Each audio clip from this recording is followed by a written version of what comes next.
Hello, everybody, and thank you so much for joining me for another episode of Interviews with Entrepreneurs in South Africa. Today, I'm very excited to introduce you to my longtime friend, Carlo Gibson. We met many years ago when I was manufacturing bespoke textiles for the fashion industry, and I'm very happy to be introducing him to you today. Carlo, will you tell us a little bit more about your business and how you started it? Okay, well, I've got basically two businesses. One is manufacturing. So I do manufacturing for designers around Johannesburg, even some in Cape Town. So that's the one part of the business. But I started that business because I'm a designer and I needed manufacturing for myself. So a percentage of what we do in my business is that my other business goes through my manufacturing business. The one's called Cloth Collective. That's the manufacturing. And then the design business called Klipa Denim. So those are the two things that mostly I'm involved in. Okay, and Klipa Denim, it's a denim brand. Yeah, Klipa Denim. What I wanted to do is make a contemporary African denim brand. So it's definitely, if you see it, you'll notice that it's from Africa. But I also needed it to be contemporary, and I didn't want to have too much ethnic influence. Like, I mean, there's an ethnic influence, but it's not traditional. I didn't want traditional stuff. I wanted stuff that I like wearing, and that if I went to watch a football match or rugby match overseas and someone saw me, they'd recognize immediately I'm from Africa, but I'd still fit in a European American kind of context, like easily. Yes. Okay. And is it menswear or The mostly we do menswear mostly, but I mean it's also actually it's becoming like unisex because actually all people are wearing it. So we started off as menswear. Now I think it's more leaning towards unisex than menswear. okay. Okay. And how long have you had the business? Clipper's been going for probably about 4 years maybe only. So it's quite a new business. Okay. Cloth Collective's about 10 years, and then all my other design and everything from way back for how long now? Like, Yes. Yes. what's it, 30 years now? So, so for people who are watching who don't know, I met Carlo when he had the Strange Love brand, when you were producing kind of couture garments and very avant-garde couture garments. They were absolutely amazing. Do you miss Yeah, that? yeah, but Do you miss that no, side of not fashion? really. No, no, actually, not really. We now I work with a big team of like 25 people. So that's where a lot of my focus and time goes, is to make it work so the 25 people are working. A large amount of my energy goes to make sure that 25 people are actually busy working. Um, I don't really miss that because I can make whatever I want now in my spare time. Like, I don't have to make it for a person. I can make it because I want to make it. We've got more machinery, more expertise. So altogether, I'm happier actually now, and I deal. There is some benefits and some holdbacks to dealing with people one-on-one to make one-on-one garments, and some of them are just the scale. You can only do what your hands can do. Then you're finished with your job. So in a week, you've got so many hours, and then when those hours are finished, that's all you can do. Here with a factory, we can do what in terms of scalability, it's endless. To however much work we can find, we can scale to that work. So there are different challenges. I mean, now if we make a mistake, it's like quite a lot of thousands that can be wasted all at once. Like if we're doing a run of 400 jackets, just the fabric on its own is in thousands. If we make a mistake on that, then we're dealing with other issues. But no, all in all, I wouldn't be doing what I was doing then if I enjoyed it more than what I'm doing now. To me, like working is I spend more time with people at my business and more time at work than I do at home with my family. So of Okay. course, for me, the very most important thing is that you love what you're doing. Yes. So to answer your question in short, if I wanted to be doing that, I would still be doing the old business, but I changed the business because it didn't suit me. Okay. Okay. That's great insight for other designers out there watching, that if your business doesn't suit you, you should change the model. Well, of course, I mean, it is difficult. Depends also what commitments you have, and also depends how you see to make it work. But I had a good fortune to be able to start manufacturing rather than me and 3 people working. Now it's me and 25. We've grown to 25 people working here. So, and it also, the 25 fluctuates, actually depends what we're doing. But to get back to the point, that's a choice. You have Mm, to make that choice. What's mm, going to suit you? What's going to excite you? What are you going to wake up every day and say, I've got to go, I've got to be somewhere. mm. If you're not in the mood of wanting to be somewhere, well, and you work for yourself, you're the only one to blame for that, really. You know? Absolutely. Absolutely. We engineer the day we want to have.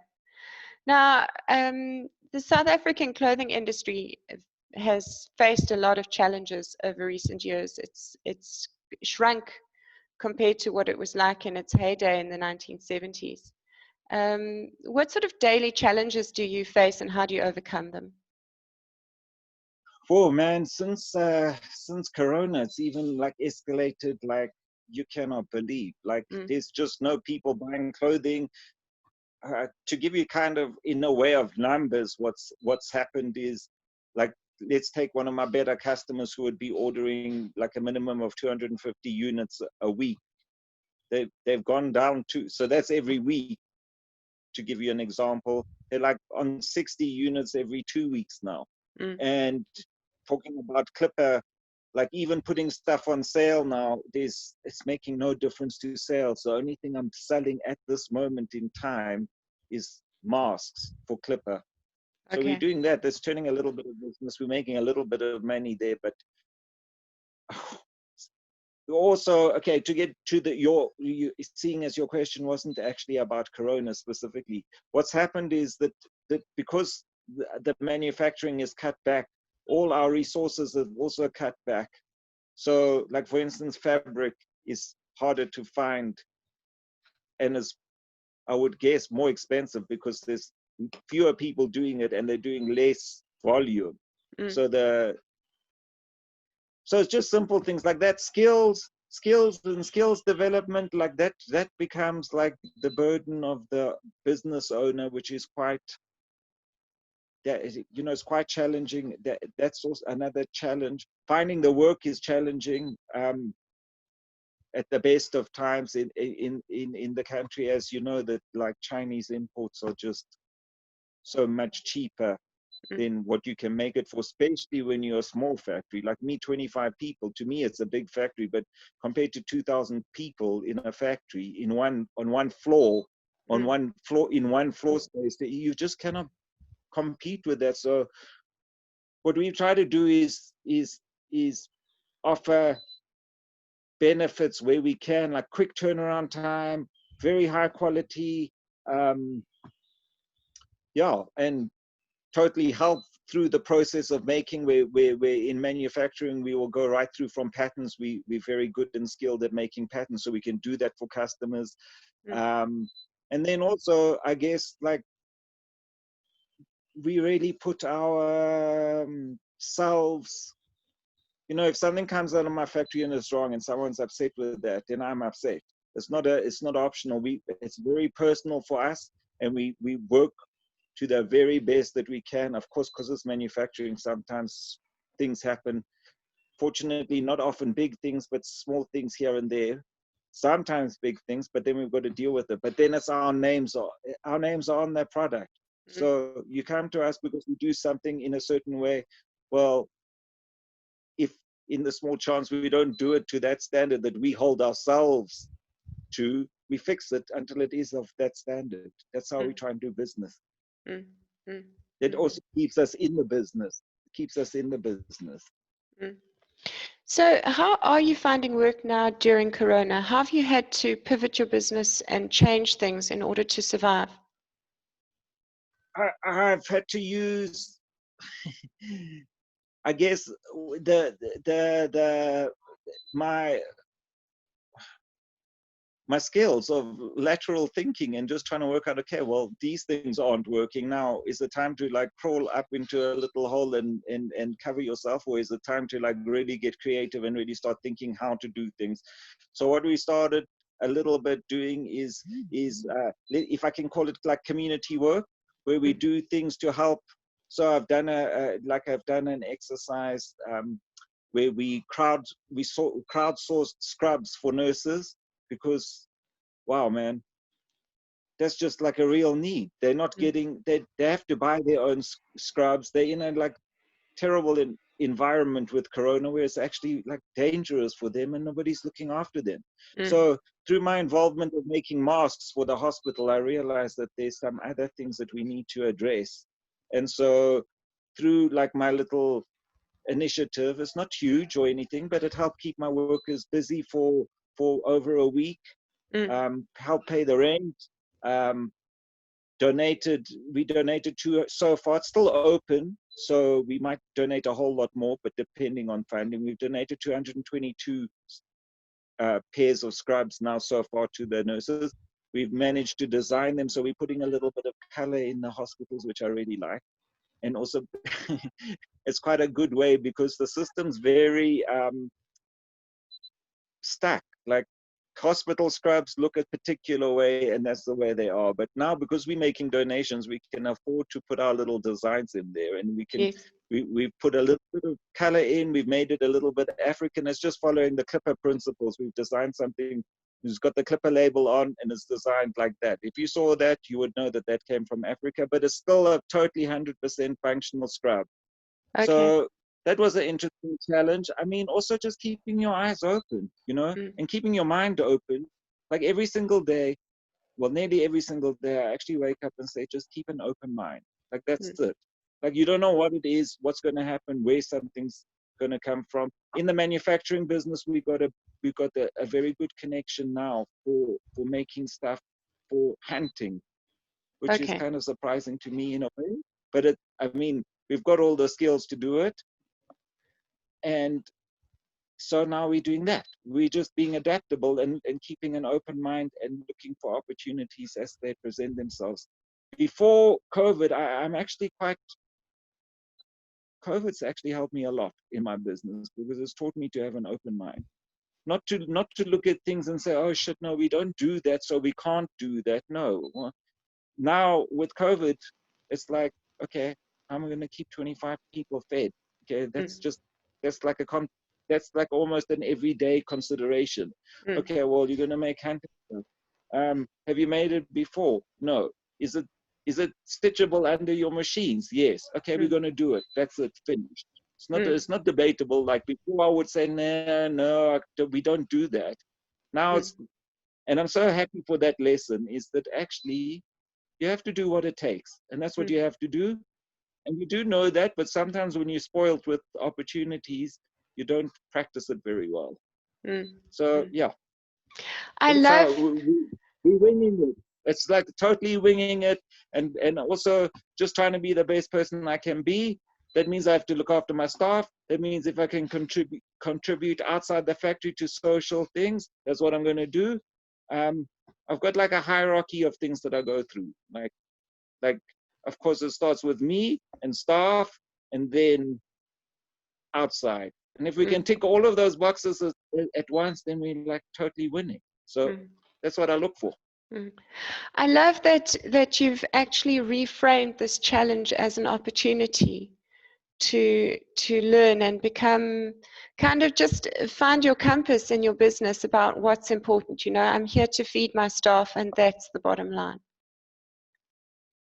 Yeah, as well as what I've noticed as well is there's bigger issues like now with COVID, like we all things like Black Lives Matter, all of this stuff is coming up.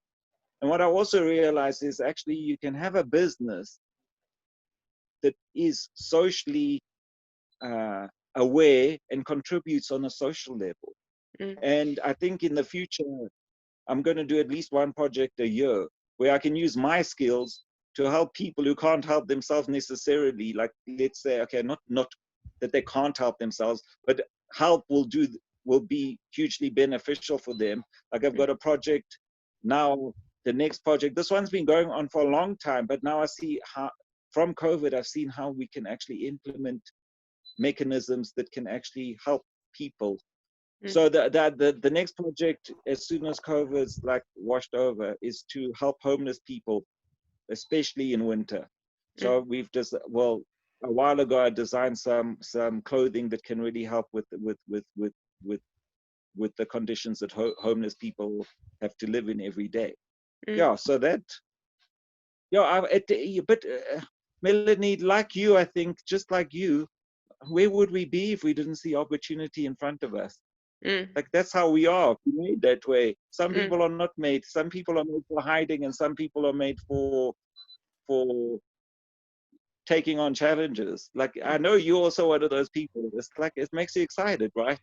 You don't have an Absolutely. option, right? Like, if you Absolutely. don't have challenges, you start making them.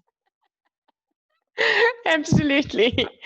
I like, I like, I like COVID. Actually, how, if I can explain it to you in a way, COVID suits my natural state of mind. How people feel under COVID, I feel like that every day of my life. Like some of us who like have this kind of energy and this kind of, okay, let me not say I don't feel depressed. Like, a lot of people who aren't used to working the way we're working, and also aren't used to working for themselves, can fall into depression now because they can't see a way out. Well, our job every day as small business owners is exactly the same as COVID, with or without COVID. We're still like winging it. Every day you're waking up wondering how the hell you're going to make it work. Then you make a plan, and then you make it work, and then you carry on. Well, this happens every day of our life, right? Not just Yes. COVID. So Yes. now with COVID, if we apply the same rules that we've been applying all the time, Yes. well, we've got such a huge advantage over everyone else because we practiced this for like, what, 30 years now. Yes. Yes.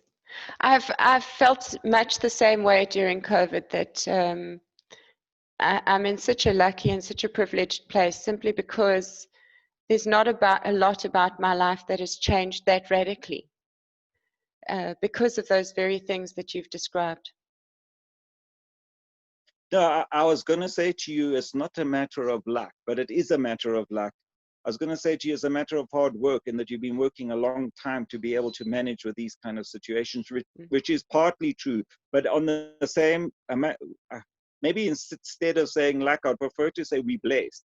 In a way, to me, there's a difference between being blessed and being lucky. Some people will argue with those words and say, but that's the same thing. But to me, the difference, luck is something that you don't prepare for. What we've done, we've been preparing for. Okay, we have got a little bit of luck as well, but mostly we've been preparing for this in one way or another, unconsciously, mostly, but we've been preparing. So our luck we've made in a way. Then to me, it's not really luck. I mean, okay, I think you understand me. I don't know if everyone else will. No, absolutely, absolutely, I do. Absolutely, I do. You can have some coffee. I'm loving your fur collar. It's fabulous. I Oh no, think I this want is one of no, those. man. This. But wait. I need two hands though. Unfortunately, Oh, it's not just a collar. that's delicious. It's somewhere between a collar and a scarf. I love A it. hoodie and a scarf. And is it attached Yeah, to the jacket, or is it separate? No, it's one. It's actually just a hoodie. Okay, okay. But this It morning, looks, it's snuggly, yes, it looks deliciously especially with a warm. bald head. And how do you balance family and work life? Because for a lot of entrepreneurs, that can be challenging.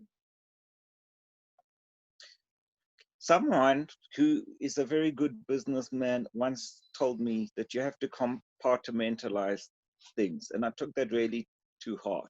What he was telling me about his life when I was asking him about something, he was saying that Work happens at work, and home life happens at home. When you leave work at work, and when you're at home, you're at home. And when you come to work, you try your best to leave home at home and get into work frame. And that really stuck with me. So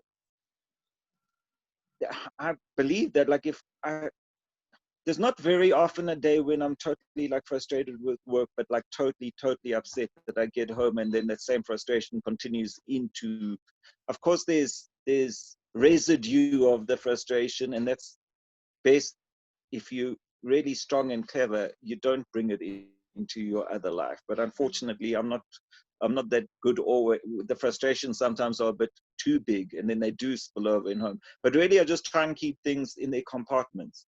Work is work, home is home. They're not the same thing. And when you're at home, you shouldn't be doing work. Like, I mean, I do sometimes, but I'll rather, let's say, work on Saturday maybe, which is not that often that I have to do that, but we'll work on Saturday at work. Home's home and work's work. Try my best to keep to that kind of rule. It works for me. That's very useful advice. Thank you.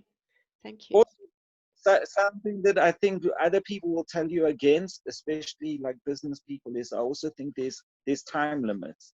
So I have a kind of idea that like an 8-hour day for work, that's the time that work should be done. And okay, of course, there's overtime, all kinds of things we have to do to make things work. But in my mind, it's not working if an 8-hour job becomes a 12-hour job. Well, then that's not working anymore. Your day, you're from, let's say, 8 or 9 hours, from 7:30 until 4:05. That's my work day. Now, in my mind, that time's allocated for work. If the work is working, it will mean that I've done it in that time. It's hard with a small business to keep to that, because you get caught up in this thing. It's like all your responsibility and everything you have to do. You have to do it. You're responsible for it. So you can easily find yourself working, okay, well, then I'll just put another 4 hours into the day so that it can get done. It's not, for me, it's not, that won't work very well. Like it's just short term. That can work in the short term, but long term, you got to, even if you want to push to 10 hours, that's it. That's your day. If you're doing everything in your business and you're doing it for more than I think about 8 to 9 hours, and you're doing it more over a certain amount of time, you won't be able to continue anyway. That's my belief. I have to agree with you, because I have run that model of just working more hours to try and make things work, and it isn't sustainable. It leads to inevitable burnout. Yeah, I've done even at times like 16-hour days for like long, but then after that, that's where I probably learned the most, like, biggest lesson. Like after that, for probably, so that was about 2 months. Then we're doing 16 hours a day, and for about 2 months, just to find out that the month after that, I probably did like 0. I was finished. Like then there was 0. There was 0 in a month compared to 8. So in the long term, it just doesn't work out. Absolutely. That's very, very useful insight. Thank you. So, Carlo, if anybody is looking for you online or looking to get hold of you, where can they find you? You can look Facebook, Klipa Denim. I've got a website, klipadenim.com, and then you can look on Instagram, also Klipa Denim. Okay, so it's spelled Klipa. It's a slang for 100 rand. Oh, that's lovely. Yeah, so that's how you can find. Okay, I didn't know that, but that was the root of the name. No. Also, you can look up Cloth Collective on Facebook, or you can just look up me, and then you'll find me on Facebook. I'm on Facebook far too much of the time. Okay. That's probably the second most thing besides work that I spend time on is Facebook, unfortunately. Well, if a lot of your business comes in that way, then it still work. No, that's an excuse. No, I don't know. I'm hooked on it, actually. Not really. I spend too much time. Not a lot of time, just too much time. Okay. Okay. And we've all got our places that we go to hide. Yeah. So thank you so much for spending some time with me today. I appreciate it very much. It was really lovely talking to you again. Oh man, and it's been so nice chatting to you. It's been a while, and we should chat more often. I agree. I agree. Thank you.